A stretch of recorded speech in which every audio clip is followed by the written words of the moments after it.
have any declarations of interest they'd like to make? Nope. There being none, we can proceed. We're now turning to item 3, which is Custom House, 20 Lower Thames Street and River Walls. We're going to commence, just to refresh everyone's memory, we will have officers present, so Georgia will be presenting. We'll then move to the next section where there are no objectors. We will hear from the applicants and supporters. You'll have a chance to ask them questions, and then we will have a debate amongst members after asking officers questions, and then we'll proceed to a vote. So, that being said, Georgia, if I can ask you to now present. Thank you. Thank you, Chair. This presentation is a combined presentation for both planning and listed building consent applications at Custom House, Lower Thames Street. So this presentation is a summary of a more comprehensive presentation which was circulated last week. An addendum was published on Friday to address clarifications to the report and to capture an additional letter of support. The site of Custom House is located on the north bank of the River Thames, bound by Lower Thames Street to the north, Water Lane to the east, Old Billingsgate and Old Billingsgate Walk to the west, and the River Thames to the south. Custom House is a Grade 1 listed building, and the site also hosts Grade 2 star listed river wall, stairs and crane. The application site is not located in a conservation area. The application site is approximately 0.99 hectares in size, and the existing building is arranged over basement, ground and first to fourth floor levels. The quayside area between the building and the Riverside Walkway is currently in use as a car park for the occupiers of the building, and the Riverside Walkway runs along the southern edge of the site and the immediately adjacent river wall, providing a continuous connection between the walkway at Sugar Quay to the east and Old Billingsgate Market to the west. The existing mature trees on site are subject to a tree preservation order. The application site is located within flood zone 1 and the quayside experiences flooding. The left-hand image shows the river walk, which is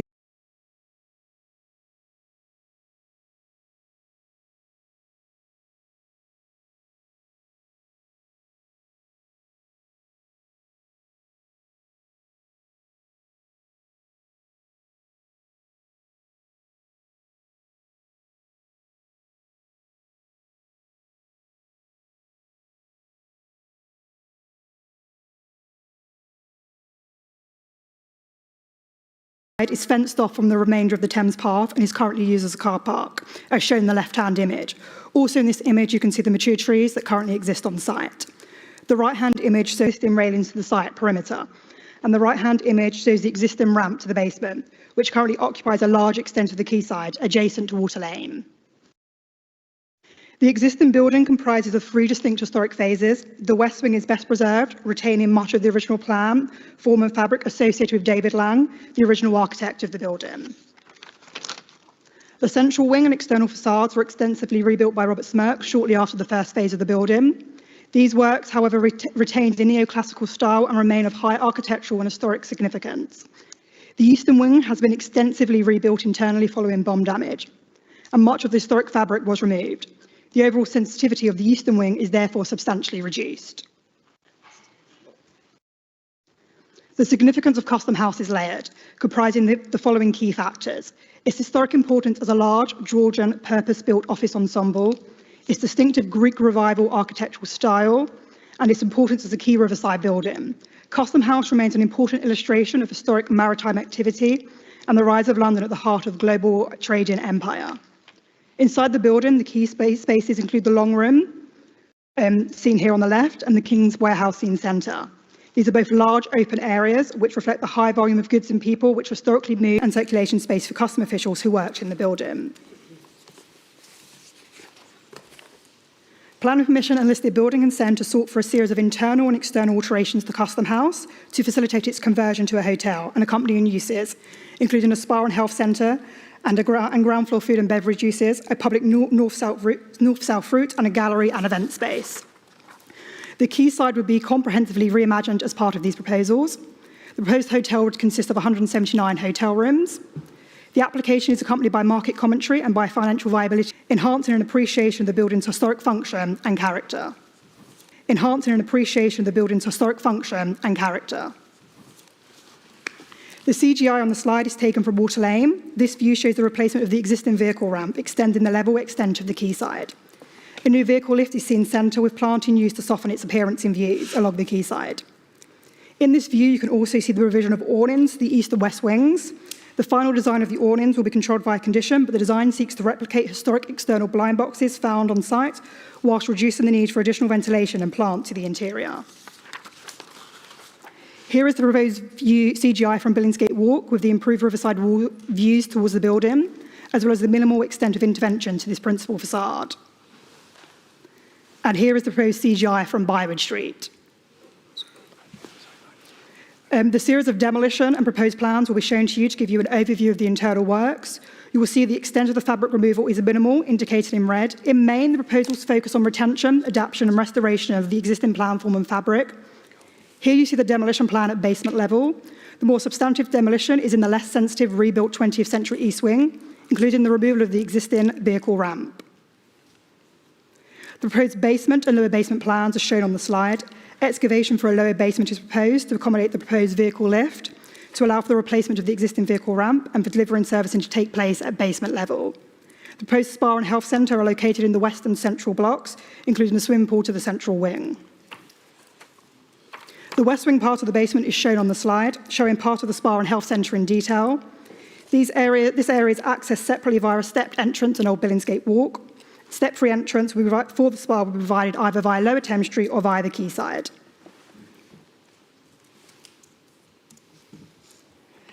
This shows a detailed plan of the central part of the basement. The existing sunken gym will be adapted and extended to create a swimming pool.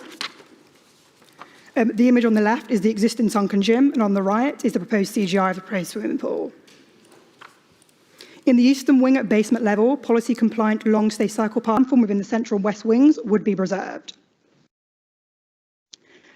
The proposed ground floor plan is shown on the side. Access to the building will be made either via the main reception on Lower Thames Street or from the quayside. Food and beverage uses are proposed within the King's Warehouse, retaining the existing 20th century timber partitioning in this space and adapting it to facilitate the new use.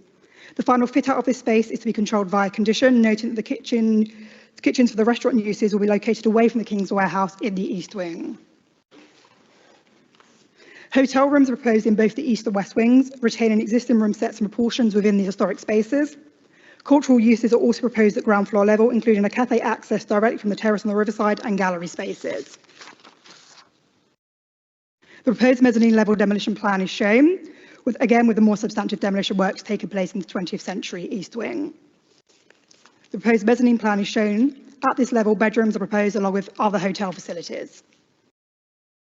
The proposed first floor level demolition plan is shown on the slide, again with the more substantive works being proposed in the 20th century east wing. Within the long room, which is one of the principal spaces on the first floor, the proposals include drop-in of sills to create external access onto the existing portico. This CGI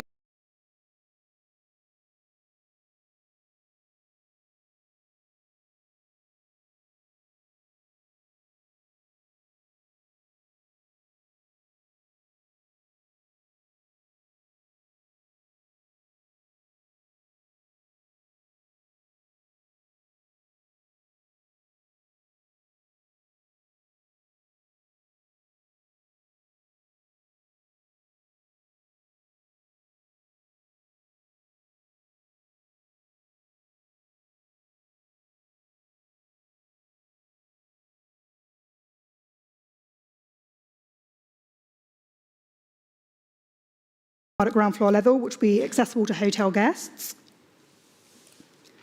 Works for the east wing courtyard are also proposed. Here the works include the creation of a central circulation core and reimagined courtyard facades. These works will strip away the more utilitarian post-war fabric using a sympathetic palette of materials in keeping with the historic character of the building. This slide shows the demolition works at fourth floor level, noting the east wing roof is proposed to be rebuilt to provide plant and air circulation for the whole of the scheme and finished in slate to match that of the adjacent wings. The proposed plant can be seen here on the right, with the roof slope continued to match the existing roof profile and minimise visual impact. Here is a demolition roof plan, and here is the proposed roof plan with the new roof slope to the east wing seen on the right. This slide illustrates the principles used to convert the interiors to provide bedrooms within the west wing. The works have sought to retain the balanced volume of each room and consolidate services into a single riser, proportioned to mimic a chimney breast or to appear as a headboard.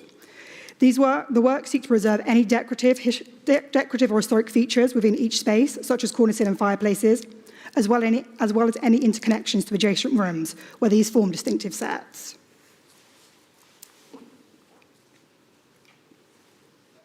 Overall, officers consider the approach taken to convert the interior to hotel rooms has minimised harm which arises through these conversion works, but a degree of less than substantial harm remaining, given the present intact quality to the interiors. The final decorative scheme and layout of each room is to be secured via condition and will be informed by the detailed gazetteer of all the interior spaces that has been submitted with the application. The proposals include a public route into the building, importantly enabling the key spaces of the King's Warehouse to be appreciated, but also the more smaller parlours and offices within the West Wing. A public route therefore leads from the river side to the lower Thames Street, creating access to a new cultural cafe gallery space. These are highlighted in pink and yellow on this plan.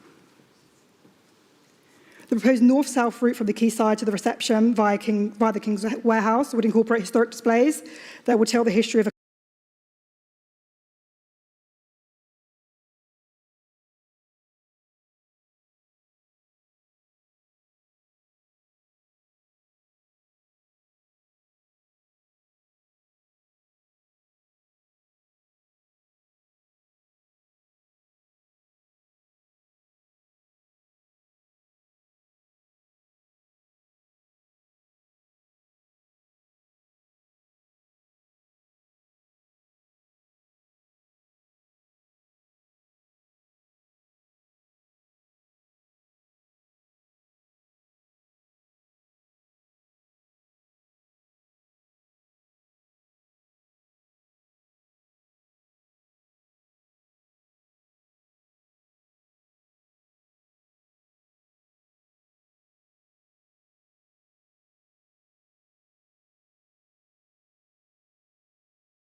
proposed to the east and to the west to increase vibrancy of the riverside in line with policy.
This is the west elevation from Billingsgate Lane. This is the elevation from Water Lane.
Meet technical excellence across all planning requirements.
And biodiversity net gain, and provides resilience to the historic building from the increased flood levels with the introduction of planted sodbed. Projects embodied carbon, and our operational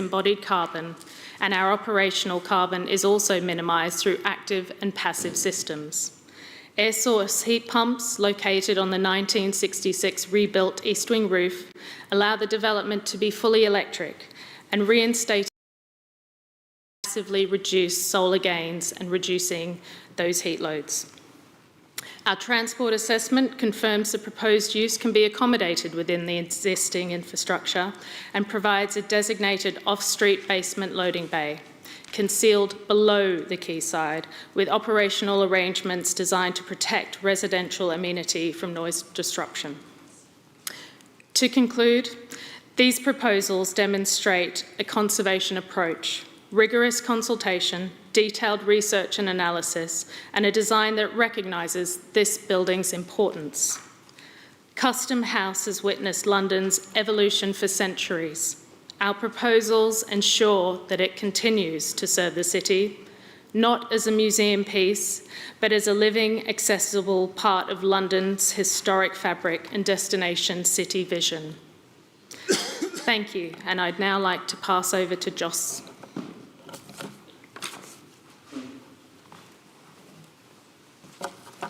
Thank you, Elise. Hello, my name is Joss Brushfield and I'm Managing Director of Custom House City Limited, which owns Custom House and is part of Jasta Capital. We are a family-owned hotelier and we bought the property in 2023 because we believe that its unique location, position and heritage would allow us to create a new hospitality destination for the City of London. It would be a core asset for our company through development, opening, stabilisation and operation. We are not developers seeking a short-term profit. This will be a long-term legacy ownership. Through our extensive design and planning process, we've had lots of discussions with stakeholders, not only through our pre-apps with the city offices, but through stakeholder workshops, stakeholder tours and public consultations. The positive engagement we've had with everyone is evident in the stakeholder responses. This will not be a typical hotel. Whilst non-residents do, our design approach is all about ramps drawing you up and into the ground floor of the building, no velvet ropes and a clear encouragement to come in.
The sensitive restoration, repair and reintroduction of the building and its features will help to show off its history and heritage. Whether inside or out, it gives people a reason to engage with this part of the city, to stay a little longer and understand it a little better. We're doing this in a way which respects the environment. We're reusing a fantastic building of over 200 years standing, reusing what we have and making it better. We're aiming for BREEAM Excellent. We're using air source heat pumps, but we also want opening windows and natural ventilation. This will not be a silent hall insulated from the outside world. We also want to become a place which people come to just because, whether that be to look at the exhibits, have a sandwich and a coffee on the terrace on a sunny day, or to celebrate a family occasion in our restaurants. All of this happens in a building older than Buckingham Palace, older than the Tower Bridge, older than railways in Britain, older than Big Ben, with just as many stories to tell as all of them. We've worked collaboratively with your officers to deliver the maximum benefit for the City of London and secure that benefit through design, planning conditions and Section 106. And we now stand ready to deliver on all the work that's been put in by everyone. All that being said, however... Can you wrap up, please? The first step is your consent. Ah, you did. Sorry. Thanks.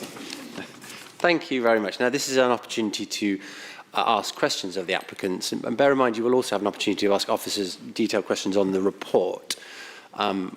Colleagues, anyone would like to ask applicants a question? John Edwards first. Yeah, thank you. I've got a question about the landscaping. I did ask this during the presentation you made, but my connection was so bad I couldn't hear your answer. It's about the circular soft rubber cone resin you're going to put permeable around the root balls of the trees. My question is about have you considered extending those in a linear strip just to make more permeable space rather than granite? I mean, the previous presenter just mentioned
Why the fuck can't I see anything?